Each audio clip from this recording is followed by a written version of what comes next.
I started when I was a child.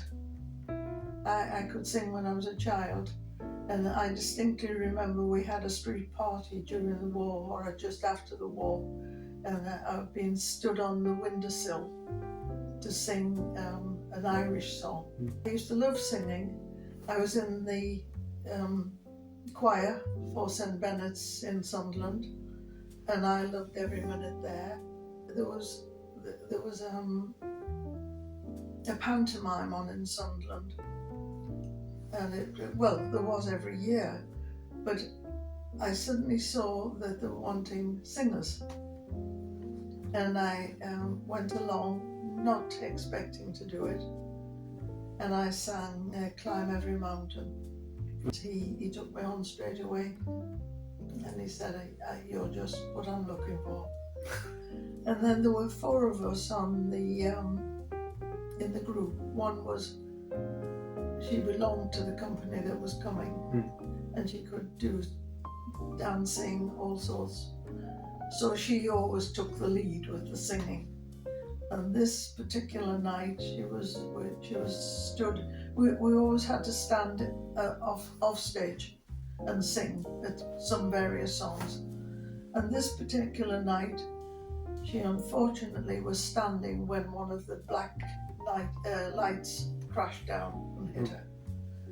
And she was pretty well hurt, and obviously couldn't do the singing anymore. So I was asked to take the lead. The funny thing was, eyelashes had become the thing, so I thought I'd get some. And I couldn't open my eyes on stage. And I was singing Granada. I can remember singing Granada, and I couldn't get off. They came off as soon as I went in. When it finished, I felt, I wished I could think of something that I could do singing, and just make a little bit of money. And of course, there was a lot of things going on in clubs and things then.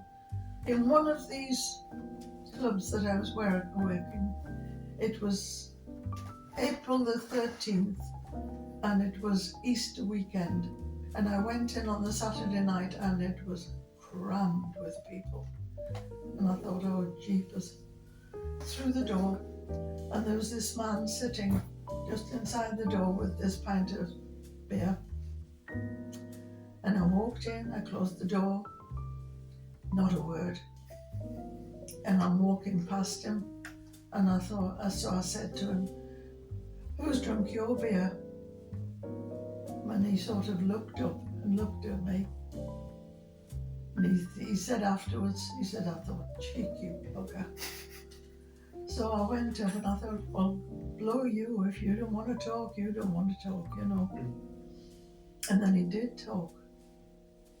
And then when I went on stage and sang and came off, he said, you've got a very good voice, haven't you? I said, I don't know, do you think so? He said, I do so. Of course, we got together, and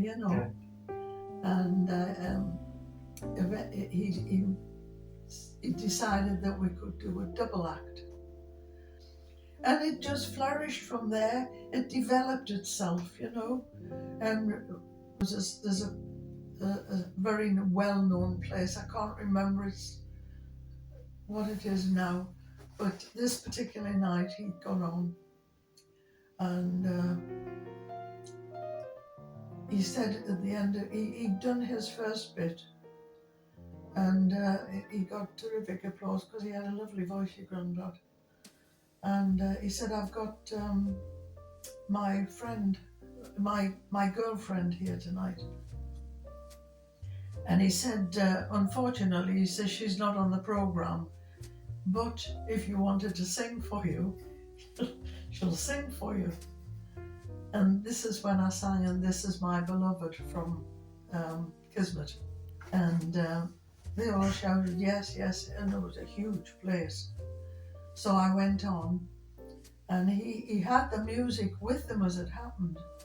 And the pianist struck up, and he was a damn good pianist. and I sang "And This Is My Beloved." And when I reached the end of it, when it came to the end of it, everybody stood up and clapped and cheered. And it was wonderful. I got a call to say that my dad was very ill. Could I go straight away? So they allowed us to go. And when I got there, my dad was very, very poor. He was a chronic asthmatic. And they took him into hospital. He died on New Year's Day. And I think that might have triggered Ken, because shortly afterwards he said, I think we've got to think about not singing anymore. So that's when we gave it all up. I don't think I've done bad with my life. I eventually had to retire, of course,